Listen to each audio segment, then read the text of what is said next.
I watched her laugh through the glass wall of that restaurant, and something inside me finally broke. It wasn't the kind of laugh you fake when someone makes a bad joke. It wasn't polite. It wasn't careful. It was the kind that makes your shoulders bounce, and your wine spill, and your eyes crinkle in a way I hadn't seen in years. Not around me, anyway. She touched his wrist when he said something. Just a light grace. But it was the ease that ruined me. Like it was muscle memory. Like she'd done it 100 times before. That was when I realized the truth. She didn't think I was watching. She didn't even remember I existed. I stood there, frozen behind the landscaping hedge outside the window, like some rejected rom-com extra. I hadn't planned this. I wasn't spying. I was early. It was supposed to be a surprise. Her birthday was in 2 days. I'd booked us a weekend away, somewhere with trees and no-cell reception and a fireplace she could post about later. I was going to tell her about it right here. I even made a stupid reservation under a fake name just so she wouldn't suspect. But she beat me here. And she didn't come alone. They were tucked into a booth like they owned the corner. Her shoes were off, tucked under her. She only sits like that when she's completely comfortable. With me, she always said the floor felt gross. But here, she didn't care. She leaned in close and whispered something I couldn't hear, and he grinned like he'd already won. And maybe he had. I don't remember walking back to the car. I don't remember turning the key. I don't even remember driving home. But I remember the sound of her laugh, loud and free and real, and the way it stopped the moment she looked up and saw me outside the window. Because by then, I was already gone. I didn't slam the door when I got home. I just let it close behind me with that soft, final-sounding click, the kind of sound you don't notice unless you're the one who knows what it means. She wasn't home yet, obviously, probably still sipping Cabernet and twirling her hair while I was out here trying not to hyperventilate in my own hallway. I dropped my keys into the bowl by the entryway and stared at them like they might unlock a different version of this life. One where I wasn't an idiot. One where I hadn't spent the last 6 months wondering why she never looked me in the eyes anymore. One where I hadn't just watched the woman I married flirt with a man who wasn't me. In the open, like it was the most natural thing in the world. You know what's crazy? I wasn't even angry. Not yet. I just felt small. Smaller than I've ever felt in my entire life. Like someone had vacuumed the air out of my lungs and replaced it with shame. Not rage. Not heartbreak. Just shame. Because it wasn't just about what she did. It was about what I didn't. What I hadn't been. What I had let happen. The suitcase was still half-packed from the weekend I'd been planning. I sat on the edge of the bed and stared at it, at the stupid hiking socks I'd rolled up neatly, the little card I'd tucked inside with her name written in cursive. Happy early birthday, Jules. Just us this time. I almost laughed. Not the good kind. When the garage door opened 20 minutes later, I didn't move. I just listened. She came in like it was any other night. Heels clicking, purse hitting the counter, the fridge door squeaking. I waited. I thought maybe she'd say something. Anything. But there was just the sound of water running. I finally walked out into the hallway. She turned, startled, hand still on a bottle of wine. "Oh," she said, blinking. "I didn't think you'd be home yet." I nodded. "Yeah, I was." She didn't ask what I meant. Instead, she reached for a glass and poured herself a drink. Not even a pause. So I stood there, trying not to let my voice shake, and said, "I saw you." The glass stopped halfway to her mouth. "Saw me," she echoed. "At the restaurant." There it was, that flicker, the half-second shift in her face where everything rearranged itself. Surprise. Panic. Calculation. And then, just like that, her expression smoothed into something unreadable. "You followed me?" "No," I said quietly. "I had a reservation there. For us." She didn't speak. Just set the glass down. Carefully. I looked at her. Really looked at her. And realized something I hadn't before. She wasn't sorry. She was just annoyed. Inconvenienced. Like I'd interrupted something more important than our entire marriage. "I was going to surprise you," I added, voice barely above a whisper. She crossed her arms. "Then maybe you shouldn't have shown up uninvited." That was it. That was the moment something in me died. And I knew, as clearly as I've ever known anything, that I couldn't stay here. Not another night. Not even another hour. She opened her mouth to speak again, but I turned and walked back into the bedroom, grabbed the half-packed suitcase, zipped it shut, and wheeled it past her. She didn't stop me. Didn't even ask where I was going. The door closed with that same soft click behind me. And this time, I noticed. The night swallowed me as soon as I stepped outside. The suitcase wheels rattled over the cracked concrete like tiny echoes of everything I had kept quiet for years. I didn't even know where I was going. I just knew I had to keep moving. The neighborhood was still, the kind of suburban stillness that makes every sound feel louder than it is. My breath, my shoes, my heartbeat, all of it thundered in my ears. For a second, I thought she might come running after me, call my name, demand an explanation. But the door behind me stayed shut, and the only movement was a curtain shifting in someone else's window across the street. I threw the suitcase into the back seat of my car and sat behind the wheel without turning the ignition. My hands were gripping the steering wheel so tight the leather creaked. All the plans I had made for the weekend, the hiking trails, the fireplace, the awkward but hopeful note I had written in the card, burned through my mind like a film strip catching fire. I had been holding on to some pathetic, fragile hope that maybe if I tried hard enough, she'd remember who we were. But after tonight, that hope felt like a sick joke. I started the car and drove, no destination. The radio was off. The streets blurred past, lit only by the orange glow of streetlights and the occasional flash of a passing car. It was strange how calm I felt. Numb, but calm. The kind of calm that comes when you're past panic, past heartbreak, and into some empty space where nothing makes sense anymore. I could feel myself rehearsing conversations in my head, imagining her reaction when she realized I was gone, but each version felt thinner and less real. She'd probably just shrug. Maybe text that guy. Maybe they'd laugh about it later. By the time I reached the old highway out of town, the numbness started to crack. The reality hit like a punch. I had no plan, no backup, and no clue what came next. I wanted to call someone, anyone. But who do you call when your life collapses at 11 p.m. on a weeknight? My friends drifted years ago, mostly because she didn't like them. My family lived states away, and I'd been too embarrassed to tell them how bad things had gotten. So there I was, the man she called pathetic behind my back, driving nowhere with a half-packed suitcase and a cracked heart. And then, just as I was about to pull over and figure out where to sleep, my phone buzzed. Not once, 5 times in a row. Messages from her, lighting up the screen. I didn't look at them right away. I just stared at the glow, my thumb hovering over the notification. Something told me they weren't apologies. Something told me they weren't even about me. And for the first time all night, I felt a flicker of something that wasn't shame. It wasn't anger either. It was something sharper. Because if she thought she knew me, the soft, apologizing, easy-to-leave husband, she had no idea what I was capable of when I finally stopped begging for scraps. I finally read the messages 3 hours later, parked behind a closed gas station off a country road I couldn't name. The air smelled like wet asphalt and pine. I'd shut the car off to save gas, and the silence was thick, so thick I could hear my own stomach growl, feel the buzz of blood in my wrists.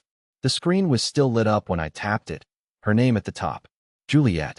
Funny how a name that once made me feel like the luckiest idiot in the world now felt like a splinter I couldn't pull out. The first message was short. Where are you? That was timestamped 2 hours ago. The second was colder. Can we talk like adults, or are you really doing this right now? Then, don't be dramatic. Please. Please. The same words she'd use when I forgot to buy oat milk. The same tone. As if the most intimate betrayal of our entire marriage was somehow equivalent to a grocery list mistake. And then came the one that changed something in me. You walked out, so don't blame me if I move on faster than you expected. I didn't respond. I didn't even react, not outwardly. But inside, it felt like the last lock on some long-rusted gate had snapped open. Not rage. Not even revenge. Just a hollow sort of clarity. The kind that makes everything quiet. You stop asking why. You stop explaining yourself. You start watching. Listening. Planning. I slept in the car that night. Didn't even recline the seat. I just stared at the roof, hands folded over my chest like a corpse in a cheap suit. Morning came slow and gray, and the first thing I did was check her socials. Not because I wanted to see her. Because I needed to know what kind of story she'd tell the world. I expected vague posts. Maybe a cryptic quote about growth or freedom. But she didn't even wait 24 hours. There it was, a picture of her and him at some rooftop bar, her hand around a wine glass, his arm around the back of her chair. The caption said, "New chapters feel good." I zoomed in and noticed something that made my stomach twist. She was wearing the earrings I gave her last Christmas. The ones she said were a little too fancy for everyday wear. I guess that didn't apply when she was sitting beside him. The comments were flooding in already. Her friends with hearts. Inside jokes. Some girl I didn't know wrote, "He's an upgrade, fire, fire, fire." I didn't cry. I thought I might, but I didn't. Instead, I screenshotted the post, saved it into a new folder I created on my phone. I didn't name it anything obvious. Just a simple word. Document. Because now I understood something. I had spent years trying to fix something she'd already thrown away. And while I was busy holding it all together, she was busy preparing her next life without me. So maybe it was time I prepared something too. Not for her. For myself. The thing about being overlooked for so long is that people start making mistakes around you. They think you're too weak to notice. Too broken to act. She used to joke that I was soft, that I couldn't hold a grudge even if it came with instructions. And maybe that was true once. But now I was paying attention. Quietly. Carefully. She didn't realize that when someone has nothing left to lose, they finally stop pretending. I didn't go back home. Not even to grab the rest of my things. Instead, I checked into a crummy extended stay motel on the edge of town. It had that weird lemon-scented hallway smell and sheets that felt like paper, but it gave me distance, and distance was fuel. I kept the lights low, blinds closed. She texted 2 more times, then stopped. Probably assumed I'd come crawling back once I cooled off. Probably told her friends I was being emotional or doing a bit. I could practically hear them giggling about it. But I wasn't cooling off. I was collecting. You see, Juliet and I shared a cloud drive. Something we set up years ago when we thought meal planning and budgeting apps were the keys to adulting. She'd forgotten it even existed. But I hadn't. And her phone was still syncing everything automatically. Photos, notes, voice memos, contacts, even deleted items, if you knew where to look. And I knew exactly where to look. At 2:14 a.m., a fresh batch of uploads popped up. Dozens of photos. Some with him, some without. Mirror selfies at what looked like a hotel. A screenshot of a ticket confirmation, Miami, next month. A calendar event labeled Breakfast with M before he leaves. And then the worst of it, a folder of videos. Clips of her in our bedroom. Alone. Talking to the camera. Journal style. The dates stretched back months. I didn't want to open them. I truly didn't. But I did. In the first one, she sat on our bed wearing my hoodie, the one she always said smelled like old books and cheap cologne. She looked tired, but smug. She leaned into the lens and whispered, "Day 4. He still hasn't noticed anything. Sometimes I feel guilty, but then he does something clueless and I remember why I can't stay." The second one was worse. Day 19. I made him his favorite pasta tonight, and he said it was the best thing he's eaten all year. It was boxed sauce. I just wanted to see if he'd pretend to love it anyway. He did. She laughed. Into the camera. Alone. At me. She kept saying it like it was nothing. "He won't leave unless I push him. He's the kind of guy who'll wait forever if you cry hard enough. I need to figure out how to leave without being the bad guy." It wasn't just cheating. It was cruelty. Premeditated. Narrated. Documented. Like I was some character in a show she was live-streaming to her future self. That night, I couldn't sleep. My brain wouldn't turn off. I lay there staring at the popcorn ceiling, playing her words over and over, wondering when exactly the version of her I knew had died. Or maybe she was never real to begin with. Maybe I invented her in my head and loved the version I'd built out of scraps. But here's the thing about scraps. Eventually, you cut yourself trying to hold them together. By dawn, I knew what I had to do. Not something violent. Not something cruel. I didn't want revenge. I wanted her to watch herself lose everything without even understanding how or when it started. And I already had the one thing she'd never expect from me. Patience. For as long as I can remember, I underestimated myself. I assumed my voice would always come out too soft, my anger too thin, my presence too easy to ignore. That's what being the gentle one does to you. People carve their lives around your silence. But there's a dangerous clarity that falls over you when the person you loved most treats you like a rehearsal for someone better. It isn't dramatic. It isn't cinematic. It's just small, precise decisions, each one a quiet correction of the story that's been written about you. I didn't want to humiliate her in some loud, ugly way. I didn't want a scene in a restaurant or a viral video of us shouting in the street. I wanted her to confront the truth she'd been engineering with the same cold, methodical honesty she used on me in those private videos. I wanted her to see, in public and without my voice in the room, that she had been editing our life into something disposable. Mostly, I wanted the people she relied on for validation to witness what she'd been saying and doing when she thought no one was watching. That was the calculation. Small, surgical, measured. She had always been sloppy about backups and privacy settings, arrogant in the way people who never expect consequences are. Years of shared devices and lazy syncing meant my discovery wasn't a one-off. It was a thread I could follow. I didn't break into anything. I didn't hack. I used the breadcrumbs she left for herself, an automatic album she'd set to sync to family years ago, a forgotten shared photo folder, and a cloud where deleted items lingered long enough for someone paying attention to retrieve them. I sat in a motel room in the low light of a table lamp, and I made choices she would never make. I documented, I archived, I organized. I didn't want to be cruel. I didn't compose an email screaming accusations. I didn't leave threatening notes. I created a mirror. Over the next 48 hours, I curated what she had filmed, photographed, and scheduled. I pulled voice memos where she laughed at the idea of me caring, screenshots of messages that read like a playbook for leaving, and the calendar events that showed a future mapped without me. I didn't embellish anything. I simply gathered the truth she'd already produced and arranged it in a way that couldn't be misread. It felt sterile, almost clinical, like compiling an exhibit that made the pattern unmistakable. Then I made it visible to the people she trusted the most. Not by grand gestures. Not by drama. By adding a few names to a shared album she'd set up ages ago for our family holidays. Her mother, her sister, a handful of close friends who always reacted with the same rote hearts and praise on her posts. The album was private. Invitations were ordinary, innocuous. If she'd been doing any of this in private, she had also been using that same set of people as her audience when it benefited her. When the new uploads appeared, they would see exactly what she had recorded for herself. The late-night confessionals, the clipped laughter about me, the screenshots of plans labeled without my name. There was a part of me that felt ridiculous and small while doing it. My hands trembled not with anger, but with something I hadn't yet learned how to name. Fear? Relief? A strange thrill? Maybe all of it. I imagined her face when she opened her phone and realized the photos weren't just on a device she controlled. They were popping up in a place she'd set aside for family warmth. Holiday snaps, birthday cakes, and now, suddenly, awkward hotel selfies and whispered Day 19 diary clips. I didn't write a message to accompany them. I let the content speak for itself. The first notification came at noon the next day, a little heart from her sister, then 3 question marks from a close friend, a shocked emoji from someone who'd always called her my girl. I watched the thread spin and felt a prickle in my throat like cold rain. It was not the crushing triumph I'd feared.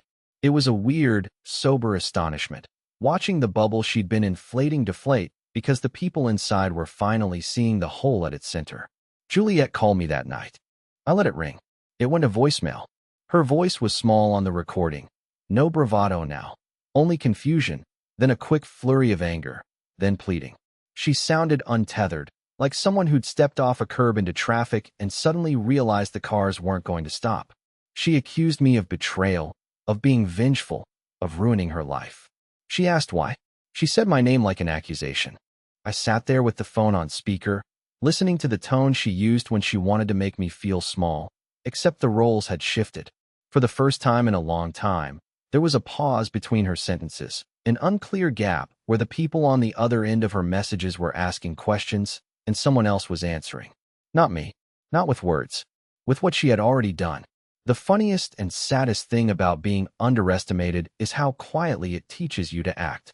The man who once apologized for coughing too loud now sat very still and let truth do the heavy lifting. I wasn't roaring, I was arranging. I wasn't breaking anything, I was revealing it. And as the responses multiplied, concerned texts, awkward check-ins, a cousin asking, "Is everything okay?" I realized something both terrifying and liberating. The life she'd been building without me was not as secure as she thought. The walls she'd erected to protect her pride had doors she left unlocked. I still don't know if what I did was petty or necessary. Maybe both. Maybe neither. But when someone spends months rehearsing their exit and laughing at the person they're leaving behind, There comes a moment when silence stops protecting you and starts to destroy you. This was my quiet, imperfect countermeasure. Not a shout, not a spectacle, just an unexpected light pointed at corners she'd assumed were safe. When she finally showed up at the motel door 3 days later with wet eyes and a lipstick-smudged handkerchief, I opened it, and she looked at me like someone who'd been walking in a dream and suddenly found herself in daylight. She said my name like someone tasting it for the first time. She asked for explanations. I handed her an envelope with a single sheet inside, a list of dates, times, and links. No commentary, just facts. She stared at the paper until her knuckles whitened. "You could have come back," she whispered. "I did," I said. "You left me a long time ago." Her laugh then was raw, not the kind that used to make me want to stay. This one sounded thin, forced, like a person trying to convince herself she'd made the right choice. I didn't shout. I didn't run. I watched her try to make sense of the mirror I held up, the mirror she'd polished with her own hands. And for the first time in years, I felt small and plain and oddly steady. For the first time, I wasn't the one begging for a spot in the story. I was simply telling the truth. It's a strange thing, watching someone realize they've run out of lies. Juliet stood in the doorway of the motel room, like she expected the walls to speak first. She looked tired in a way I hadn't seen before, not physically, but existentially. That kind of hollow look you get when a performance ends and no one claps. Her hair was messy, her eyeliner smudged like she'd tried to clean it in the car mirror. For the first time in a long time, she didn't look curated. She looked real, but I didn't trust it. I couldn't. She sat on the edge of the bed uninvited and asked if I was going to say anything. I didn't. There was nothing left to say that hadn't already been shown. The damage wasn't a secret anymore. Her voice was soft at first, trying that old gentle tone she used when she wanted to reset a fight without ever admitting fault. "You hurt me, you know," she said, of all things. "You blindsided me." I almost laughed, but I didn't. I watched her like a stranger. I was trying to find the version of her I used to love somewhere beneath the wreckage. She must have seen it in my face, the cold shift, because she got defensive fast. Said I'd violated her privacy, that I exaggerated everything, that I had manipulated people to turn against her. But she never denied anything I exposed. That silence of hers between accusations was all the confirmation I needed. She kept trying to spin it. Said we were already distant, that she was lonely, that I wasn't present enough. But that wasn't what she'd said in those private videos. She hadn't just fallen out of love. She had mocked me, ridiculed me like I was a broken toy. She'd spent months performing for a camera while I'd begged in silence for scraps of attention. This wasn't just infidelity. This was betrayal with a script and costume changes. Eventually she cried. She always knew how to cry beautifully, just enough to seem fragile without becoming messy. But this time, I didn't reach for her. I didn't offer tissues. I let her sit in the silence she'd always filled with noise. I realized, in that moment, that she had never learned how to sit with stillness. It made her uncomfortable. It exposed things she couldn't control. "What do you want from me?" she whispered. It was the first honest question she'd asked me in a year. And I told her the truth. "I don't want anything from you anymore." She flinched, like the words themselves slapped her. I expected her to argue, to scream, to get up and storm out, but she didn't. She just sat there, quietly unraveling in real time. And I sat across from her, equally still, no longer begging to be understood. I wasn't there to punish her. I wasn't there to get even. I was there because she needed to look me in the eyes and realize she'd lost me for good. Not because I wanted revenge, but because she had spent too long rehearsing a life where I was disposable. And now she was living it. She asked if we could go to counseling. Said she'd delete everything. Start fresh. Said people make mistakes. But this wasn't a mistake. This was a series of decisions. Documented. Intentional. I reminded her of the words she used in those videos. I asked her if any of them were lies, or if she really meant it when she said I made her skin crawl and acted like a fanboy instead of a husband. She didn't answer. Her lip trembled. I think part of her wanted to scream. But there were no more angles left to manipulate. No more half-truths to lean on. Before she left, she turned back and asked, "Are you going to tell people everything?" "I didn't have to," I said. "You already did." She stared at me for a long time, and I could see the thought flickering behind her eyes. The regret, the fear, the slow descent into consequences she never believed would apply to her. That's the thing about people like Juliet.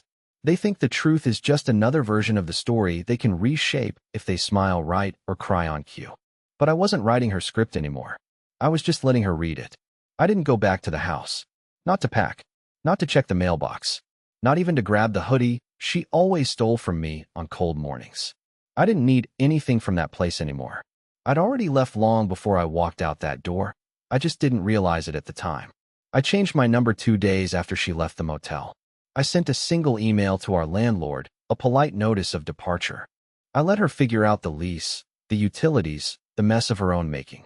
She tried to reach me a few times through mutual contacts, but I'd already let them all go too. Not out of bitterness, out of necessity. Starting over doesn't work if you keep one foot in the ash pile. I got a new place 2 towns over. Nothing fancy. 1 bedroom. Small balcony. Quiet neighbors. The kind of place where no one asks questions when you sit alone at the laundromat reading a paperback and sipping burnt coffee. It didn't feel like home right away. It felt temporary, like everything else. But then, slowly, I noticed things. Like how the silence didn't feel sharp anymore. Like how I stopped checking my phone every 5 minutes, expecting an apology that never came. I started walking in the mornings. Something I never did before. I'd wake up early, before the sun fully committed, and just walk the trail behind the apartment complex. Sometimes with music, sometimes without. Just my feet, my breath, and the crunch of gravel. I didn't set goals. I didn't count steps. I just moved forward. And weirdly, beautifully, things began to feel still in the right way. One afternoon, I found an old notebook in a thrift store. I almost didn't buy it.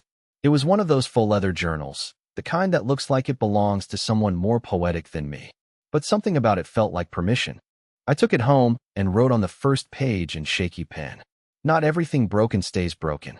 I didn't fill it with revenge fantasies or angry rants. I wrote small things. What the sky looked like that day. A dream I remembered. A list of things I wanted to do that had nothing to do with anyone else. Learn to cook 1 meal well. Fix my posture. Visit a state I'd never seen. Laugh without second-guessing. It's strange how little pieces of yourself come back when no one's trying to rewrite you. The truth is, I'm not angry at her anymore. I don't forgive her, not in the way people expect. But I don't carry her around with me either. That version of me, the man who begged quietly and apologized for his own existence, he's gone too. We both vanished in the end. And maybe that's the most honest thing that ever happened between us. Sometimes I think about what I'd say if I ran into her again. If she saw me now, not richer, not stronger, not dramatic, just better. The version of myself she never met because she never looked closely enough. I don't think I'd say anything at all. I think I'd just nod and keep walking.